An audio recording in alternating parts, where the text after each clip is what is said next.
Patreon Q&A number 120. I want to thank all 111 of my amazing patrons. Guys, thank you so much for continuing to support me. And to everyone else listening, there's going to be spoilers for all of the series I'm talking about, so tread carefully. Samurai asks, I was wondering how you think a battle between Kamino All Might and plus Ultra Shigaraki would go. So thankfully, we do have some kind of information to give us a rough idea of what would happen, I guess. Because in Chapter 267, a comparison between these two characters is made for the most part. And that's because Yujiko says that plus Ultra Shigaraki is not quite on par with All Might. Excessive remodeling of his body would have overburdened his brain. So I guess that's pretty much confirming that he's not quite on the level of All Might, at least like physicality wise. And again, we're just going off of 75% plus Ultra Shigaraki because that's all we really know of at this point. So given that, and also how he like took those 100% smashes from Deku in their fight, it's not really looking good for Shigaraki in this hypothetical, in my opinion. Yes, he was able to take those punches, but it was taking its toll on him, and his regeneration could only really go so far. It eventually gets to a point of exhaustion. Now also, we have to point out that like he does still have decay, and if he does touch All Might, he will surely decay as well. But it's like, can he touch All Might? Maybe, maybe not. I mean, like when he was fighting Endeavor was able to evade his strikes because like Shigaraki's not like the best fighter at this point. He's still pretty green despite him having overwhelming power. And yes, Aizawa nullifying his quirks did play a big part in his battle and him not completely destroying everyone. But I'm thinking that like if Endeavor and Izuku can evade getting touched by Shigaraki, I'm pretty sure All Might, even the Kamino version of him, can as well. And would probably ultimately smash him to an exhaustion or just unconsciousness probably. Shigaraki can win, of course, because you know the decay stuff, but I would put my money on All Might in this hypothetical. For your second question, how much do we know about Zebek D. Rocks? So like over 40 years ago, I guess, he met up on Beehive Island or Hachinosu, the pirate island. He met up with like Kaido, Whitebeard, Big Mom, Shiki, Captain John, Silver Axe. He formed a crew out of them and became the leader. And I guess he had somewhat of a successful campaign until he eventually was defeated by like Garps and Roger at the God Valley incident. And it's stated that he's dead, but I don't think that's the case. In my opinion, I think he's probably Im or Imu, the guy that we saw sitting on the empty throne that the Gorosei bowed down to. I mean, it was also stated that Rocks wanted to become like the king of the world, and he even killed like celestial dragons and all of that stuff. So I'm pretty sure he's Im or Imu, and he probably even had the perpetual youth surgery performed on him, like through the Ope Ope no Mi. Just taking a guess, but it seems like it's probably the case. And for your third question, rank Goku's top 5 strongest opponents. Well, I can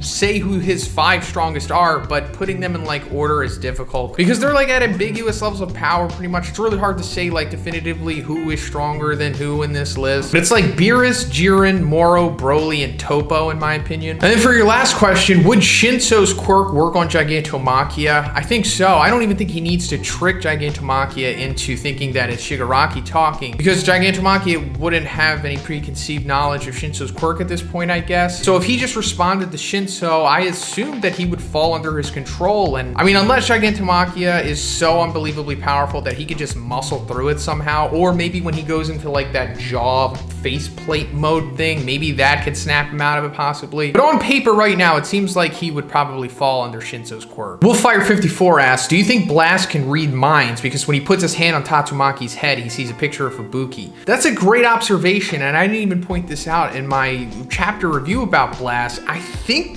this is probably true, right? Because it really seems that way, at least how it's paneled here. Because Blast does put his hand on Tatsumaki's head, and then he says, but you do have someone who needs you, and then we see like a picture or something of Fubuki. Either it's like a literal framed picture or it's like he's seeing a memory of her. It's hard to say for sure. But then he's like, what a cute little sister you have. So all this together maybe means that Blast is an Esper, like the data book implies he is, and has like some advanced Esper abilities where if he can touch your head, he can like read your mind possibly. And then for your second question, if Blast was to give Saitama his powers, would Saitama accept it or deny it? I think Saitama would absolutely deny it if he were to have the opportunity to take Blast's powers. Saitama is definitely the type that wants to earn things and not really be given. And I think that's the way that his character has been portrayed so far. I mean, even if you go back to like when Genos tries to get Dr. Kuseno to give him like a hair transplant, he even denies that. So I'm pretty sure Saitama would just want to work for his power rather than it just be given to him. Azzy asks, I don't know if you're caught up on Jujutsu Kaisen, but who do you think would win between the 8-sword Maharaga that Sukuna fought and Tatsumaki? So I'm not caught up on Jujutsu Kaisen yet. I have not begun to read the manga. I'm only up to episode like 13 of the anime, wherever it currently is,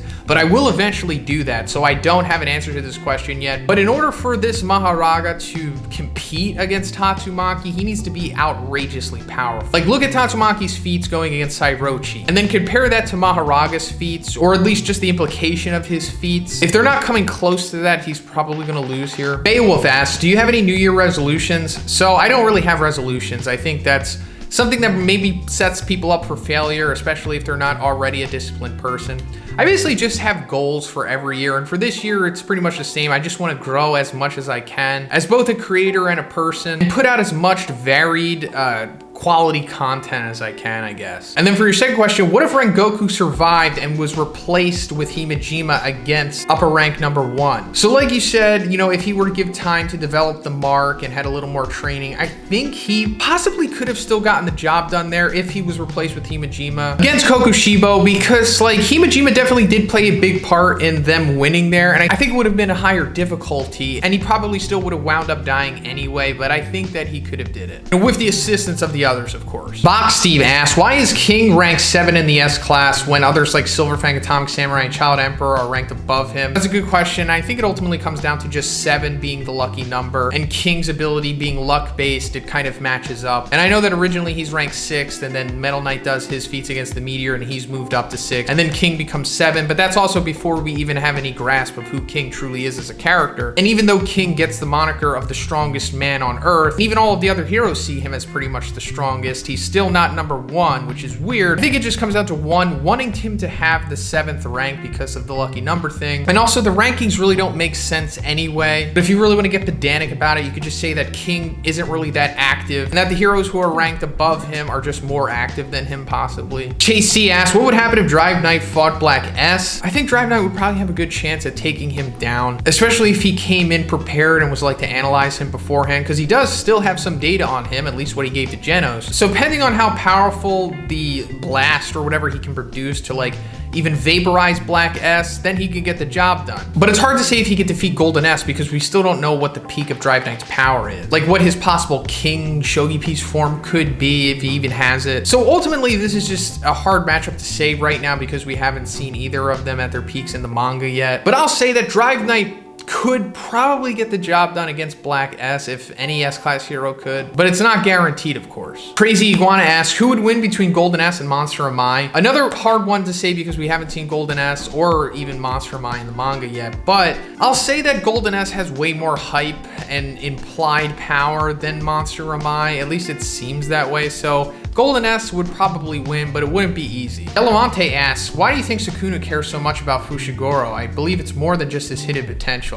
That's a good question, and like I've stated, I haven't read the manga yet. I'm only up to episode 13, or the most current episode. And Sukuna definitely seems super interested in Fushiguro because of whatever he sensed from him, his hidden potential, whatever he possibly can do. So I don't think it's just because he's powerful. I think Sukuna maybe sees Fushiguro as some kind of asset to him, possibly. Maybe he thinks that he has the ability to manifest something that can help Sukuna in some way, or maybe Sukuna can transfer vessels or something. Like maybe once Fushiguro unlocks his potential or whatever, then he can transfer to Fushiguro and then take over his body and then fully resurrect himself or something like that. Or maybe Fushiguro has like some kind of latent ability that can resurrect Sukuna fully, or help him find all of the fingers or something like that. I think Sukuna just sees Fushiguro as like something that can ultimately help him, possibly. Dino W asks, who wins in a fight between current manga Izuku and Rock Lee? So I don't really see Rock Lee winning this. If he somehow pushes Izuku to using like a 100% smash, you know, more than one of those, even if he could take one of those smashes and still keep going. And who are your top 5 favorite DC superheroes? So I'm super casual with DC. I'm not really into it. I'm more of a Marvel guy. But I'll say Superman, Batman, Dr. Fate, Shazam, and Cyborg. Those are the heroes that I particularly like from DC. GardenShed asks, since All For One is going after Tartarus, do you think any prominent heroes will be defending it, like Nezu or maybe number 11? So it's possible, but it really seems right now that like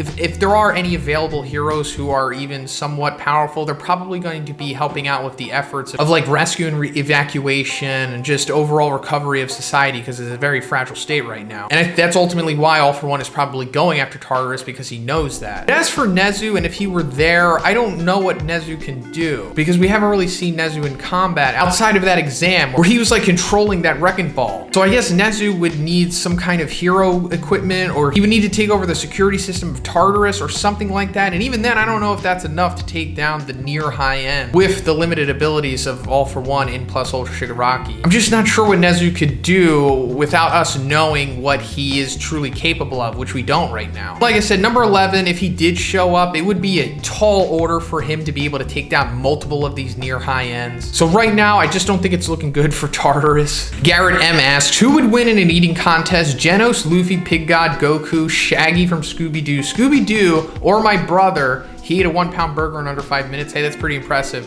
But I'll say Pig God would win for sure. The only one here who remotely comes close to him in eating feats is Luffy, and even then Pig God would still probably soundly defeat him. And then do you think Drive Knight could be like Kamen Rider? Kamen Rider is a cyborg created by an evil organization. He did evil things until he became re-aware of his humanity and turned good. I think it would be interesting if he is the mad cyborg but turned good. So it's possible that he is influenced by Kamen Rider. I mean, Tokusatsu is like an element in One Punch Man. It's even said like in the databook, I think, that like Metal Knight's a fan of that stuff or whatever, and take that for what you will. There could be similarities there, but I don't think Drive Knight is good at all. He is the mad cyborg and he's evil. I mean, his intentions are made pretty clear in chapter 119. Geruda asks, after the last chapter of One Punch Man, where would you currently place Genos among the S-class heroes? Definitely in the top 10. Not quite in the top 5. He hasn't really reached that level of my opinion, at least according to his feats and perceived power. But he could probably be anywhere between that 6 and 10 spot. He's outrageous right now. At least the 10 seconds for him for sure. Ferrari asks, do you think Miras can still use Ultra Instinct despite the Grand Priest taking away his angel abilities? I don't think so. I mean, maybe he could, but it seems unlikely considering you need to be at like a godly level of power, both physicality and like key-wise, I guess, to be able to use something like that. I mean, yeah, Master Roshi kind of does it in the manga against Jiren, but take that for what you will. I mean, maybe Miras can still do it, but Ultra Instinct as a whole is honestly not really that clearly defined in the story. Like, technically, it's a technique that anyone could do, but then also they kind of make it out to be that like only godly level beings can do it. Milkbag 2 asks, do you have any plans or projects you plan on to work on this year? So I do. The main thing that I want to do is go through Jujutsu Kaisen and then start covering that on the channel. And then I also want to cover One Piece arc by arc from the beginning till the end, and then eventually just get more into One Piece content. Mr.Awsome asks, how do you think Prime All Might would do against the Dream Subterraneans? Hard to say. It's going to make people angry when I talk about Prime All Might, but it's hard to say how strong the Dream Subterraneans ultimately were, because it's like, was that true Saitama? Was it Nerf Saitama? How powerful were they in relation to either or? And it's like, how strong was Prime All Might truly? We might see it in Vigilantes soon. Maybe, maybe not. But I personally think that he could probably take them. I mean, it wouldn't be easy, but in theory, maybe he could. I mean, if I don't say he would get absolutely destroyed by them, then I'm just gonna get hated on, so whatever. And your second question, what if Gigantomachia and all of the high ends went to the USJ with Shiggy? It's not looking good at that point. I mean, remember, it took a little bit for All Might to show up at that point, so if they had like the high ends and Gigantomachia, they would be able to do whatever they wanted. Everyone would die pretty much before All Might showed up. And then if All Might did show up, then it's really hard to say if he could take all of the high ends and Gigantomachia and the USJ Nomu. I mean, maybe he could. I mean, if he dug deep enough and had enough plot intervention and could like United States to smash all of them, maybe, but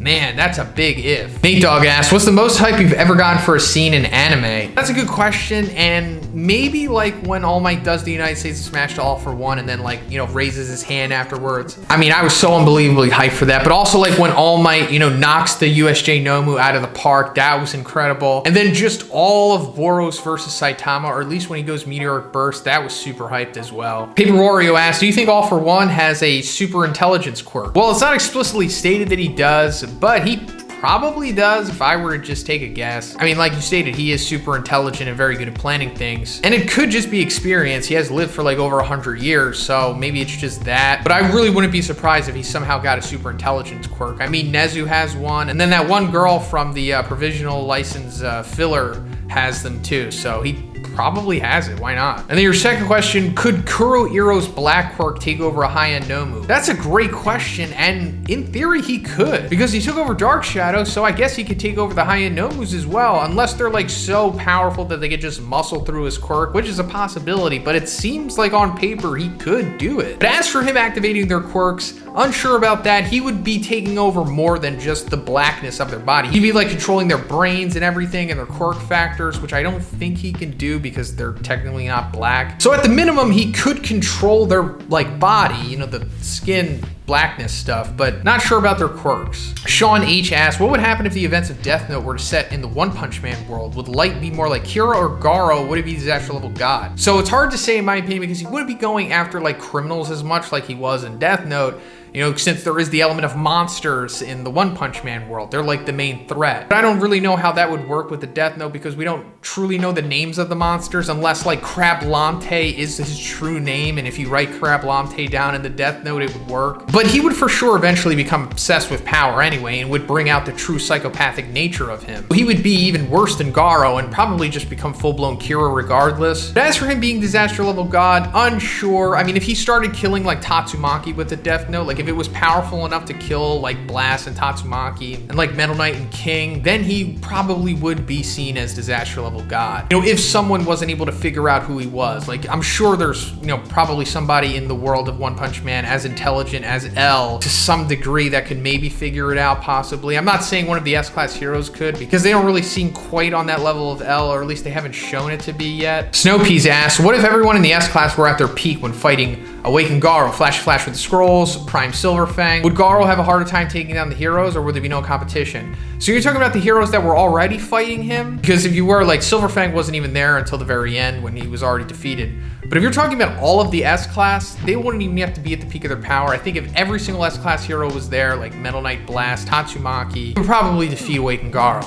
But if you're just talking about like the heroes that were already there at the peak of their power, even then I don't think it's so definitive for Awakened Garo to win, because then Tatsumaki would be at full power and we saw how outrageous she was. And if you have like Flashy Flash and then even Prime Bang here, I would be more inclined to think that maybe the heroes could win. But again, we're just gonna have to see how freakish Awakened Garo is in the manga, I guess. Sonicron asks, do you think that God will be able to see through King's aura? That's a great question, and I wonder that myself. I mean, it's possible these two characters never even interact, but if they do, I would love to see how God reacts to King. I mean, if Saitama can partially see through King's aura, and I say partially because he still likes King enough to like forcibly become his friend, you know, then I guess like God could too, possibly. Or we just go through the whole story and no one is ever able to see through King except Saitama. Then for your second question, which other members of the Monster Association could Brilliant Eagle Phoenix Man have taken on? So most of the other executives / cadres, in my opinion, for sure. Like he'd probably take down Fura Ugly, Homeless Emperor, Neon, and Gums. Overgrown Rover, hard to say because it's like, could he absorb the blast from Rover? Maybe. Goketsu, super hard to say because like, man, I think it would be pretty generous to say that he could defeat Goketsu considering like how beastly Goketsu was compared to him. Evil Natural Water, Elder Centipede, and Black S, they're also question marks as well, but I would favor them more so, but it would probably be competitive nonetheless. The Skinny Giraffe asks, who's your favorite old dude in all of anime? Whitebeard, Bang, Master Roshi, etc.